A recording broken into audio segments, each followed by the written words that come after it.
This is SSPTV News, brought to you by Samsung Productions and the Hazleton Standard Speaker. The state of Pennsylvania is cracking down on toll violations. We'll tell you what's happening next. It's Friday Eve and I'm Ken Karen. I want to thank you so much for your time, and I want to remind you to watch us in HD on Service Electric Cablevision Channel 513. We always start the show with headlines from SSPTV and the Hazleton Standard Speaker.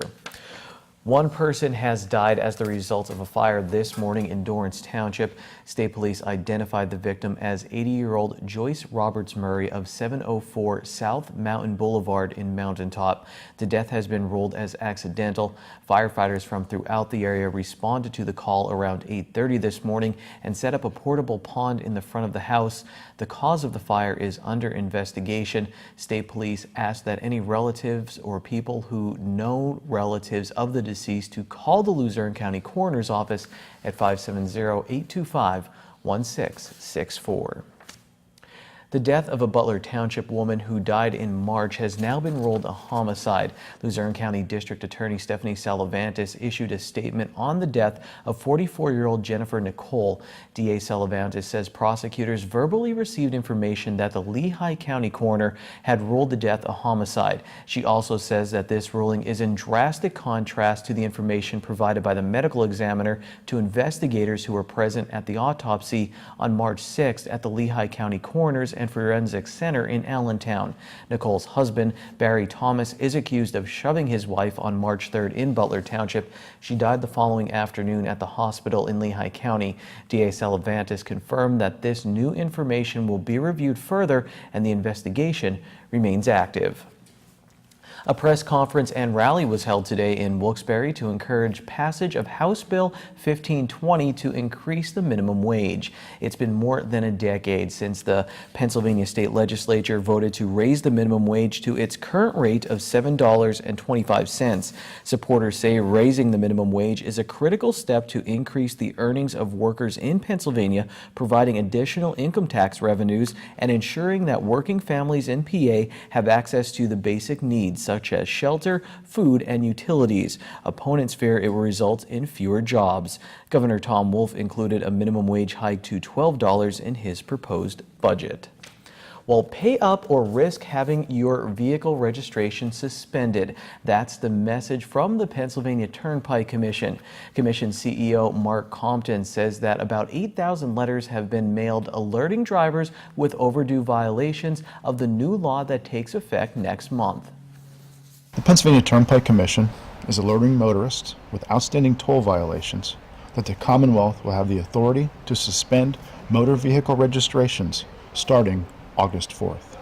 If you are a habitual violator with 6 or more outstanding toll violations or unpaid tolls totaling $500, you could be at risk for suspension when the new law takes effect, beginning on August 4th. Until then, you can avoid suspension and have additional fees waived through the PA Turnpike's Partial Amnesty Program. If you have outstanding tolls, call 1-877-PEN-PASS, and if you are unsure if you have outstanding violations, go to paturnpike.com. A woman who dedicated her life to helping others has died. Cynthia Donlin was a guest on SSPTV News and the Sam Lassant Show many times over the years. She was a local representative for the Lupus Foundation and hosted lupus support group meetings each month. Always doing her best to educate and help those battling autoimmune diseases, she organized the annual Taming of the Wolf Festival. Our sincere condolences to her friends and family. In other news, SSPTV is a proud media sponsor of Shawnee Riverfest 6 taking place this weekend. The free concert featuring a dozen entertainment acts will take place at the Shawnee Inn and Golf Resort this Sunday from 11:30 a.m. until 7:30 p.m. Proceeds will benefit the Pocono Alliance, a community-focused organization that advocates for positive and collective change and empowers people to improve their lives. The free concert will feature nationally and internationally known talent, including Mark Isaiah, a top 10 finalist on NBC's The Voice. There will be bounce houses, face painting, an art contest, photo booth, food vendors, and much more. For more information, go to ShawneeRiverfest.com. And tomorrow night, you're invited to go on a scavenger hunt. It's one of the many festivities that are part of First Friday in downtown Hazleton. Other events include a free stunt show, Christmas in July vendors, and a new art exhibit at the Hazleton Art League featuring the works of SSPTV News intern Christy D. John Domenico. For a list of activities, go to downtownhazleton.org.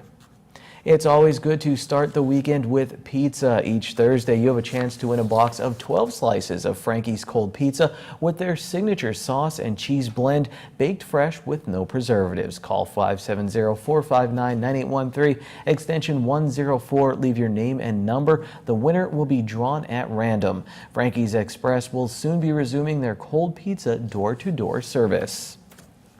Well, it's always good to have the Samsung Productions app with you over the weekend. Not only can you watch your favorite local shows on the go, you can also use our app for special deals like golf packages and much, much more. So download the free Samsung Productions app today.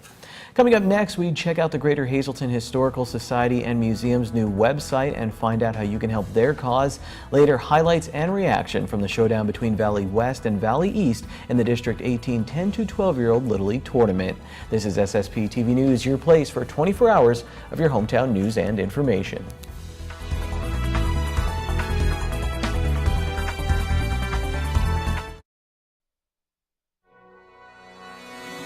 This is SSPTV News, brought to you by Samsung Productions and the Hazleton Standard Speaker. Well, each week, SSPTV News is proud to bring you a segment on the history of our area, featuring Charles McElwee, who is a member of the Board of Directors for the Greater Hazleton Historical Society and Museum. And you guys are really on the grow with the museum in that, launching a brand new website, which you really hope, inspires people to really get active and pay attention to the history and learn more about the area. Right, so we built this massive base on social media over the past few years. We're now approaching 7,000 followers on Facebook. And that is not just limited to Hazleton, it's people who may be from Hazleton, so really worldwide a base. So we want to evaluate that and see how we could launch that into a website and make it a fundraising base for our museum. So we recently launched HazletonHistory.org, and it is our virtual platform for the museum, whether it is to understand how you can do archival research, find out what we're doing on the preservation and revitalization front, find out when we're having events and lectures, and most important, become a member of the museum and donate to the museum. Because the reality that we are facing, 5 years from now, we may not be in a position that we can continue our mission. And that is a scary thought for us. And we really need to increase our fundraising numbers in order to continue our reach to our audience and our preservation and revitalization work in Hazleton. We want to have an impact not only through our museum presence, but through projects that make this a better community. So it's through the website that people can donate online, become members of the museum, and there will be perks that you will see broken down depending on which membership level you join. That was my next question. What is the cost of a membership? So a membership is $25. And with a membership, there are a number of perks that you as a member, but they range from discounted items that you could purchase in the museum, free attendance at our tours and lectures. Go online and it will be broken down. You can see at which level you want to join, which membership level, find out what you would like to do, and we will keep you apprised of what we're doing. We want to make sure that our members feel a part of our mission at the museum. And you're also going to be an important part of an upcoming First Friday in downtown Hazleton.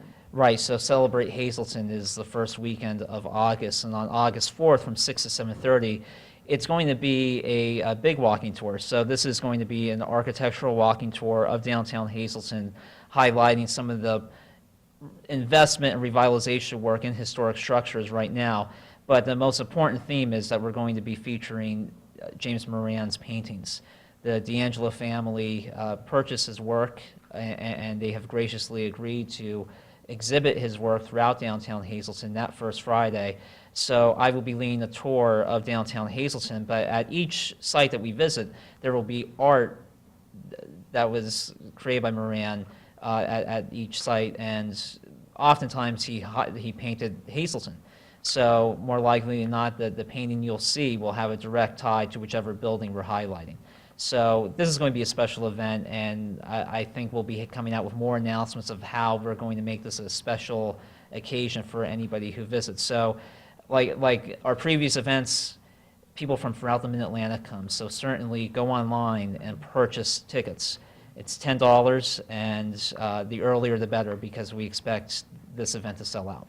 All righty, hope you can get involved in the upcoming events. Hopefully you can become a member as well, and Charles will be back in the weeks to come to continue to share the great history of our area. Time now for weather on SSPTV News. Let's hope the rain falls and then goes away for the weekend. Here's a local forecast from the National Weather Service. Tonight, 70% chance of showers and thunderstorms. It will be cloudy with a low of 64. New rainfall amounts between 1/4 and 1/2 of an inch possible. For Friday, we're down to a 50% chance of showers and thunderstorms, mostly cloudy, high near 79 degrees. At night, 40% chance of showers and thunderstorms, mostly cloudy, low of 63 degrees. Saturday, we're down even more to a 20% chance of showers and thunderstorms, mostly sunny, high of 77. At night, it will be clear with a low of 53. Sunday is sunny with a high in the mid-70s. At night, partly cloudy, low of 59 degrees. And then Monday, mostly sunny with a high in the mid-70s. At night, mostly cloudy, low of 60 degrees. Tonight's weather is brought to you by Valley High Food Drive-In, the area's oldest ice cream and fast food restaurant. Open daily 11 a.m. to 10 p.m. and Sundays and holidays 1 p.m. to 10 p.m. Stop by for our ice cream and yogurt, now featuring fat-free, no sugar-added soft frozen yogurt with flavors like vanilla, strawberry, and strawberries and cream. We also have burgers, hot dogs, fries, and much more. That's Valley High, Route 93 in West Hazleton, and like us on Facebook.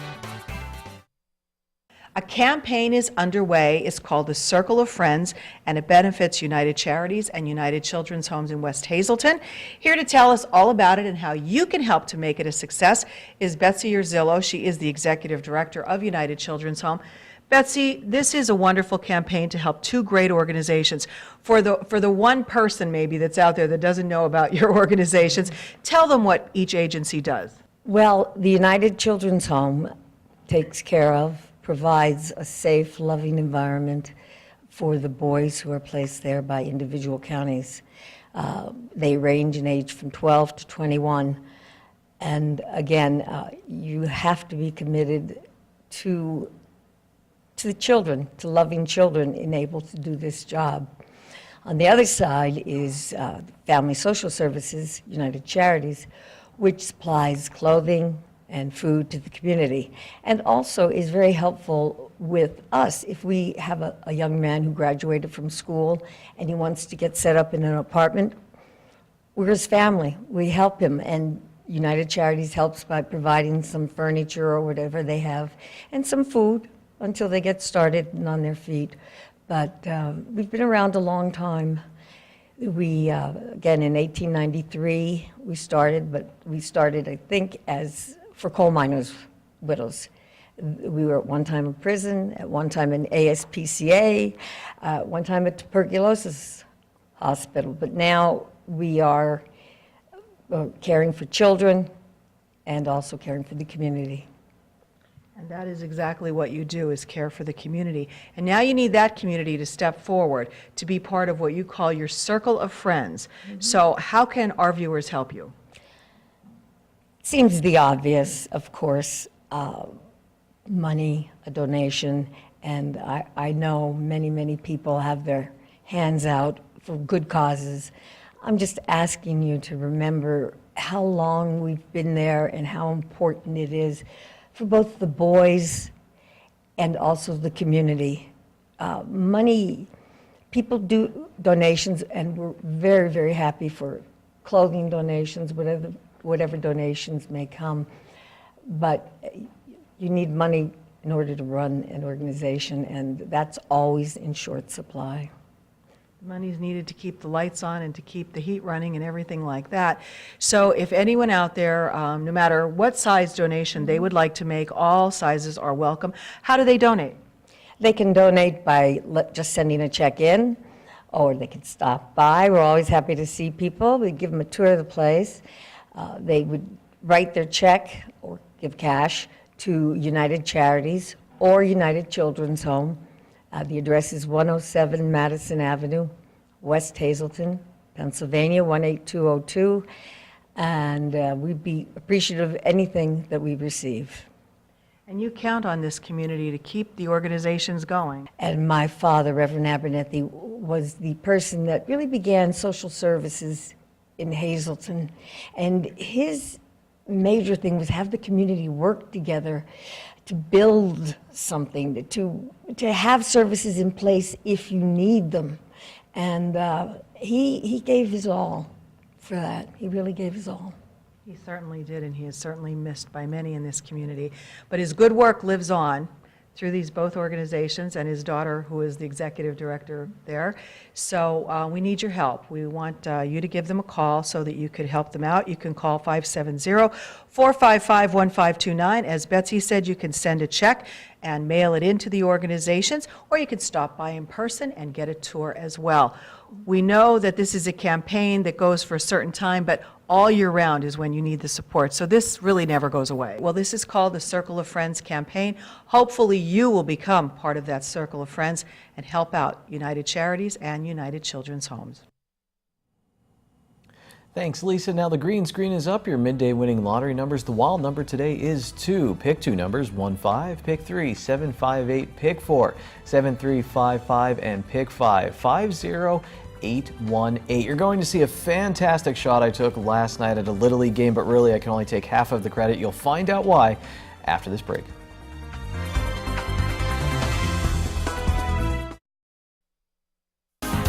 Time now for sports on SSPTV News. Important notes from last night's Valley West Valley East District 18 10 to 12-year-old Little League All-Star matchup. They played Prince's Purple Rain between innings, and that was a first for me at a Little League game. What else? So Valley West won the game, and they will now play for the tournament championship. Here's more important information. Brett Antolik has been so automatic for Valley West during this tournament that when he came up in the 6th inning with the bases loaded, I thought, let's see if I can get a cool shot of the moon before Antolik hits a moon shot.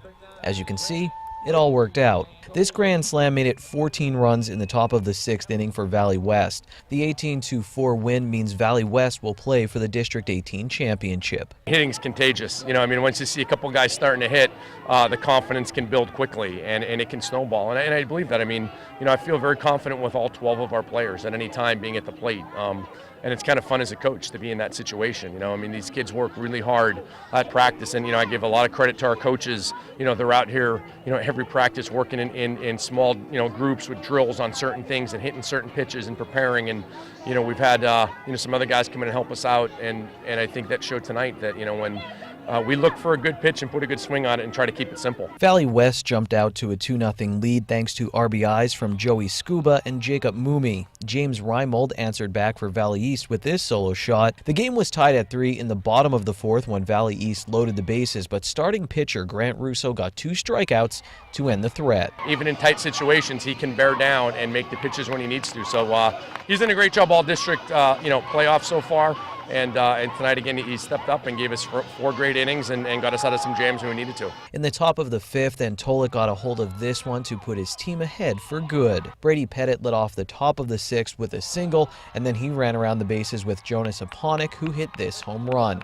Aponik was 3 for 4 in the game. Jonas is, again, he's a great athlete also, and he's batting 6th for us, and quite frankly, in pretty much every other team, he'd probably be batting leadoff. And not that he couldn't be doing that on our team, but from coach's perspective, I think that's a great slot for him. And when your 6-hole hitter can come up and drive one out by 50, 60 feet, that's a good feeling. And he's been working really hard, and I'm really proud of the way he's been playing.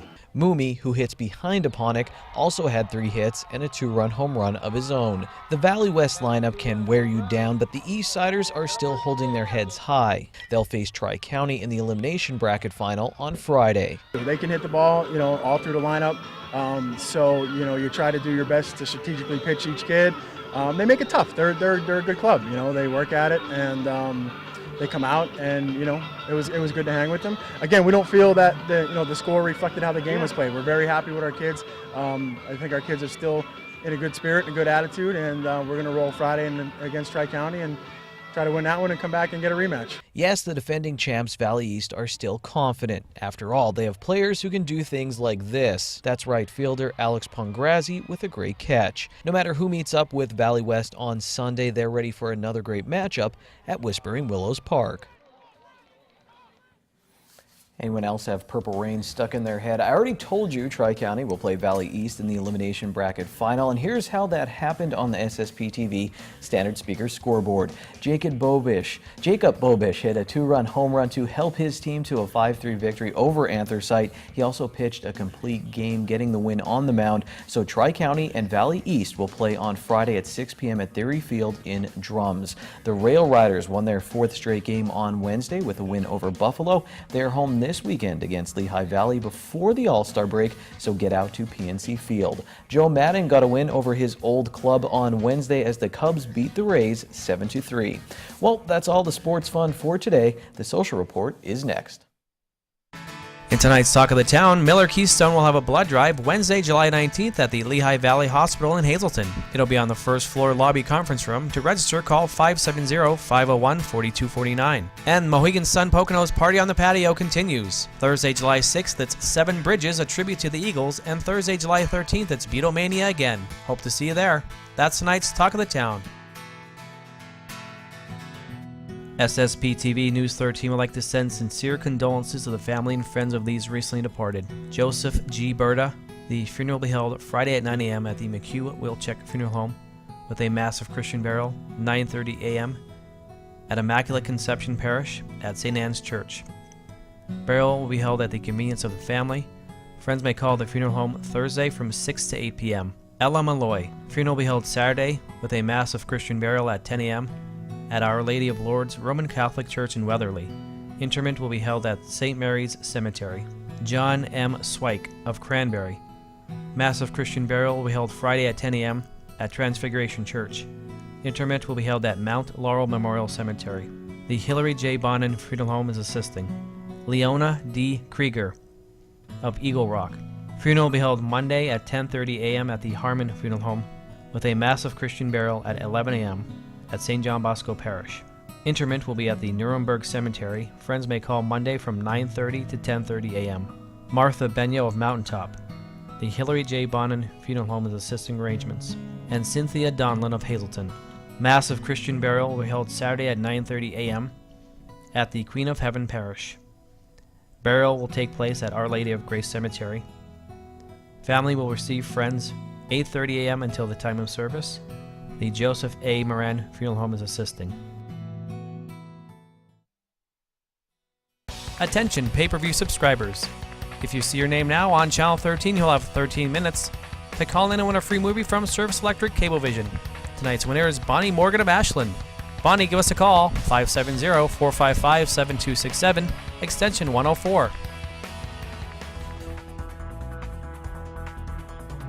Word on the street is our John Eric Polai has been hanging out with some big-name athletes on his vacation. He's going to talk about it when he gets back, kind of a show and tell. It's going to be neat, and I believe we have another astronomy segment coming up for you as well. So a lot ahead.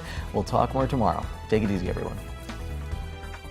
Watch us online anytime at ssptv.com and follow us on Facebook and Twitter.